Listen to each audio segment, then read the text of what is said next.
we talk of the railway, we talk of the electricity. It seems people don't use these phones. The phones are there. In 1986, Uganda had 28,000 telephone lines.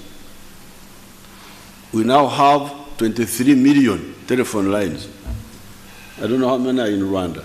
But people don't use them to telephone. You find the minister finds a lot of difficulty to telephone another minister in Rwanda, say, please, this one. So I think we need some course in telephoning.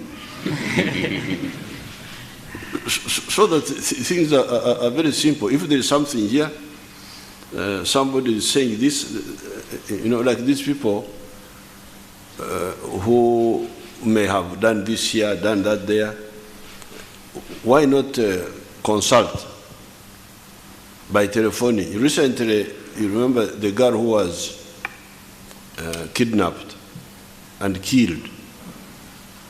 One of the suspects is in South Africa. I picked a telephone and I rang President Ramaphosa myself because it had come to, and action was taken.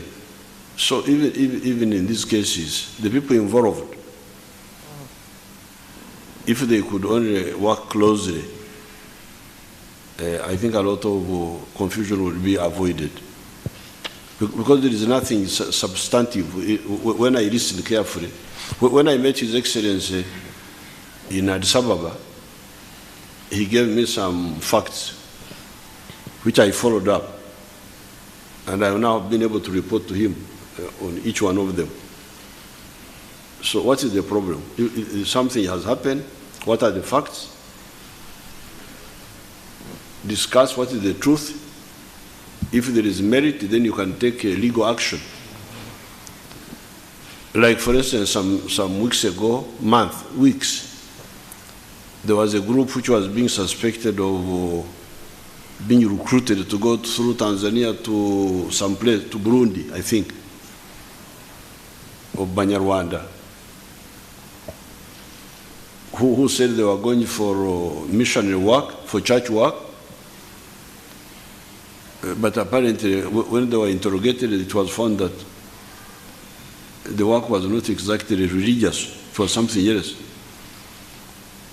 But this came through cooperation, through just contact. That's what I would want to comment on that one. But there is no fundamental conflict between Rwanda and Uganda. I don't see it.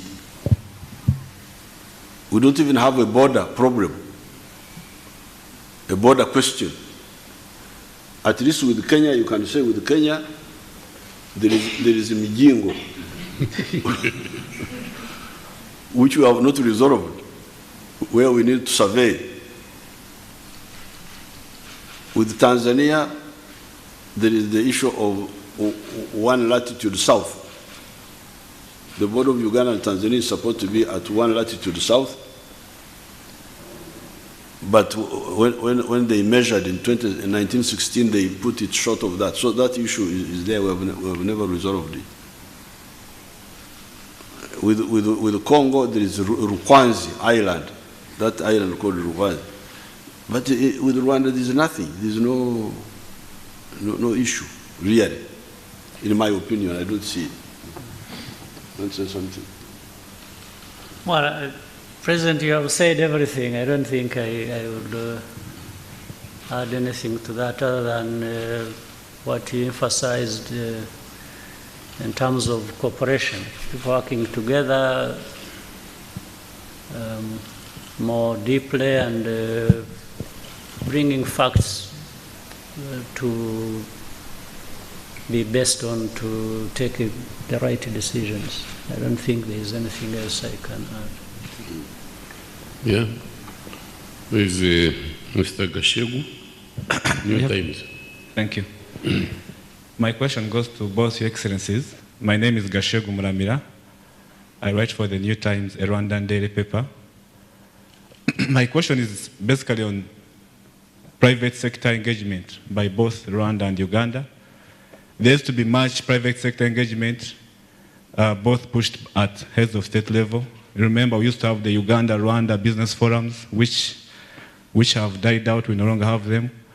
And there is a gap in the push to have the private sector engage in both countries. For example, there is need for investment in higher education by the private sector, and we don't see this push coming up.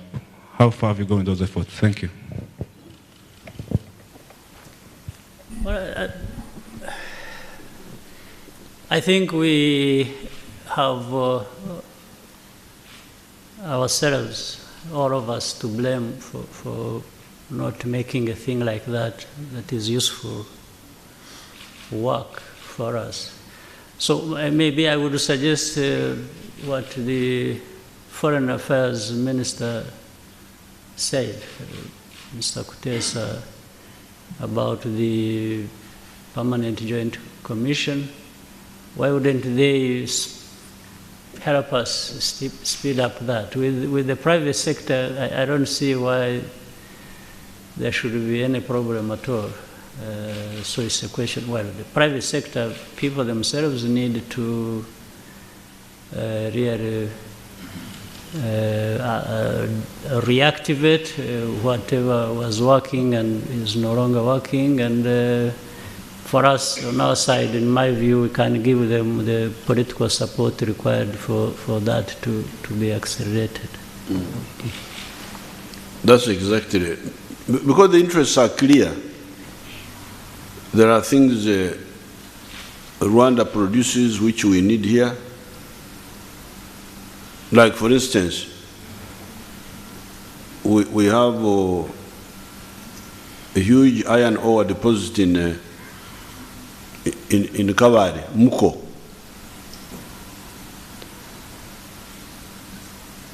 But in order to remove oxygen from iron ore, you need gas.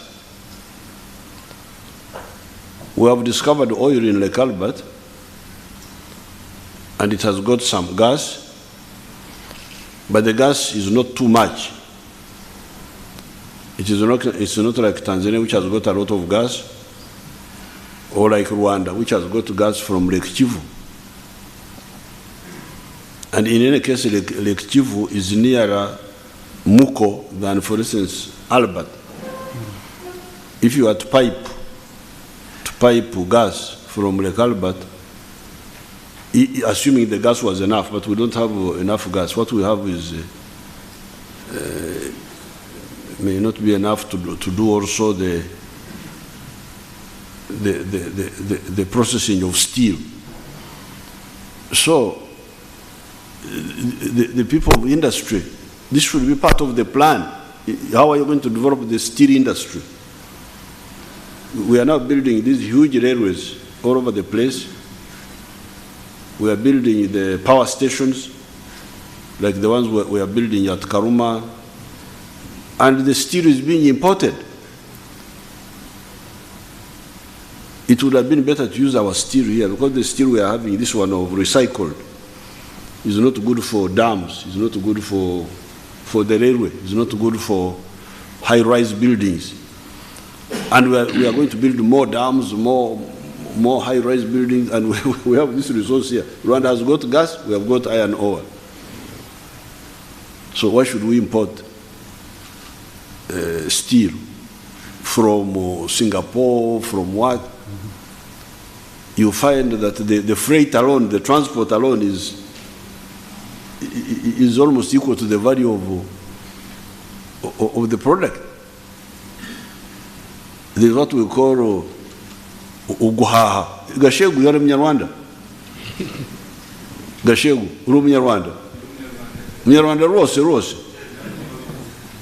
Gashegu ni iki? Eshegu ni iki? Gashegu ni umuntu.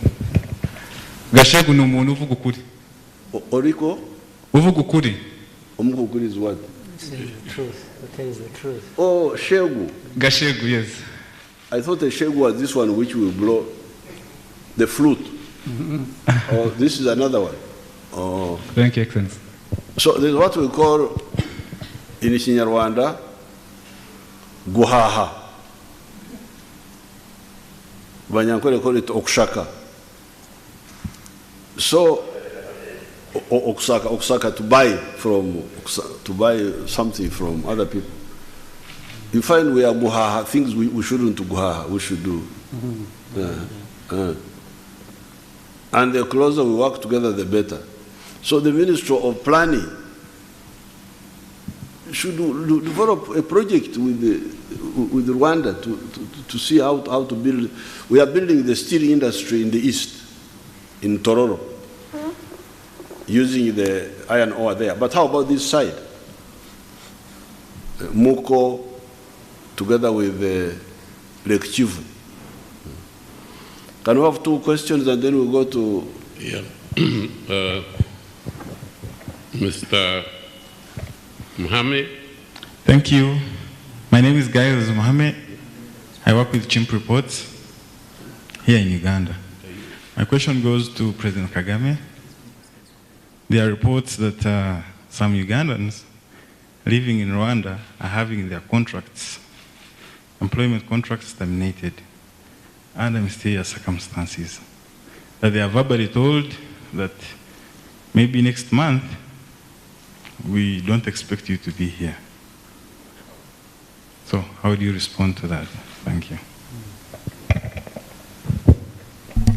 Well, that is similar to the question that was asked earlier. There are so many things that are said, sometimes out of context or reported out of context. So what I think we have agreed to do, and that was stated, was for the concerned institutions on both sides working together. They can get to the bottom of any matter that has been risen. And I think we could get the right information, in which case you will get to know the details. Thank you. Lastly, Mr. Kaira. Your Excellencies, my question regards this situation, the security situation in the DRC. As Chairman of AU, Your Excellency Paul Kagame, and Your Excellency President Museveni, what are you doing to deal with the situation in the DRC? Because right now, huge influx of refugees is coming in, and I think for the security of these 2 countries as well, there might be an issue. Naomba tafadhali kama itawezekana tupate na jibu la Kiswahili katika jibu hilo. Nashukuru. The chairman of the African Union. Well, I will say something, but not in Kiswahili. I want to be accurate in what I'm saying. I don't want to be faulted for saying something I didn't intend to say, if I were to attempt Kiswahili. DRC is of big concern to everyone, starting with the neighbors, and particularly Uganda, which has already had spillovers from that situation, affecting Uganda, having hundreds of thousands, or maybe there will be more, even more tomorrow. So that's a big problem. And I'm sure the other neighbors of DRC are being affected similar or different ways, but everyone is affected. But there is even the Congolese themselves. I'm sure a situation like that that produces so many refugees in such a short time, and the problems that have also been there for many years. That's why the UN has been present in Congo for now a couple of decades. We have MONUSCO there, a UN force. It's because of problems that were there. Now what we are seeing today is not an end to those problems, but rather more problems coming up. So definitely these are matters of great concern to neighbors, to the region, and to the international community, the wider international community beyond the region and others. So we are trying to see, and we should maybe be moving faster or doing more.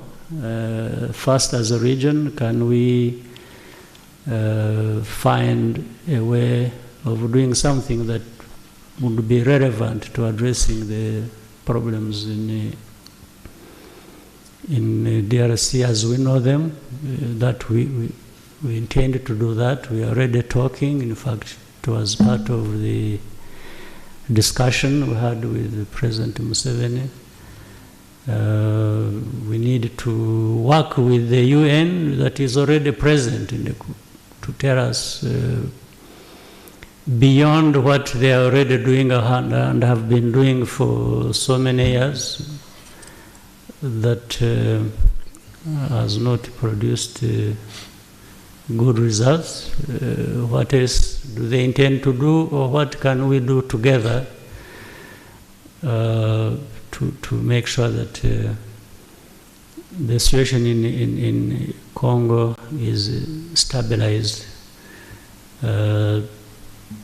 to stop producing more refugees or displacements of people in such numbers, and affecting the security of neighboring countries. While we say that, we talk about neighboring countries, but of course we always have to bear in mind as well the Congolese themselves must be suffering a lot. So there's something we can do. So that for now, that is what I can say, that people are very aware, very conscious of what it needs, that there is a sense of urgency in finding what can be done to try and deal with the matter of DRC.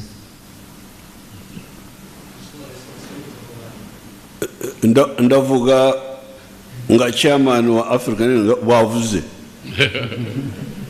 What the chairman has said is also what I say. Huh? Nasema maneno ambayo yanafanana na ya mwenyekiti wa African Union. Sina neno lingine tofauti. Tunajadiliana sisi wote, lakini Kongo ni swala ambalo liko kuna watu wengi ambao wameingia kwenye swala hilo kwa muda mrefu, kwa miaka mingi sasa. Umoja wa Mataifa umekuwa kwenye mgogoro wa Kongo. Kwa hiyo ni wajibu wao kuongoza, kutafuta suluhisho kwa hiyo mgogoro.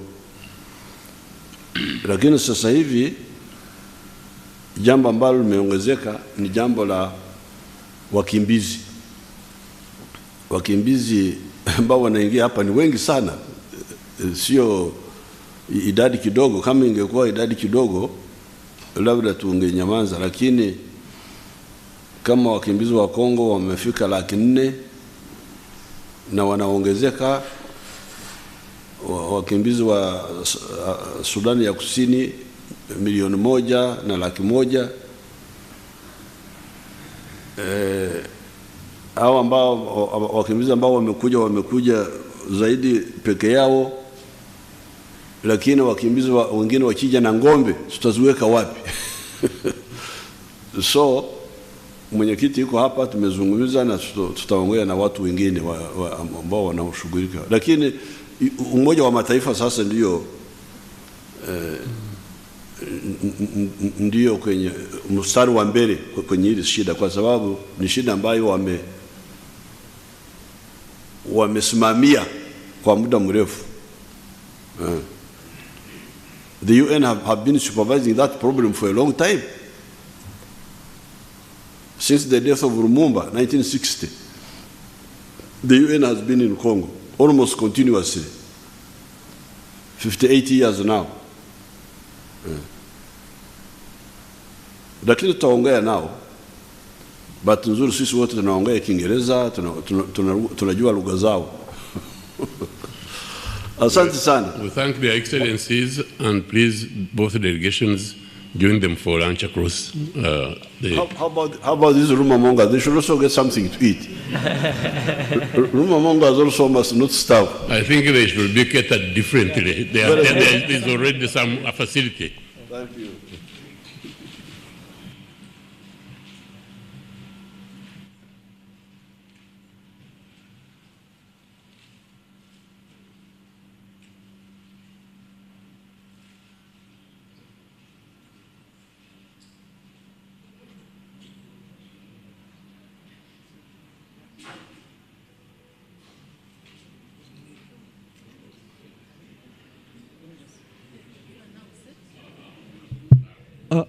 Colleagues from the media, our lunch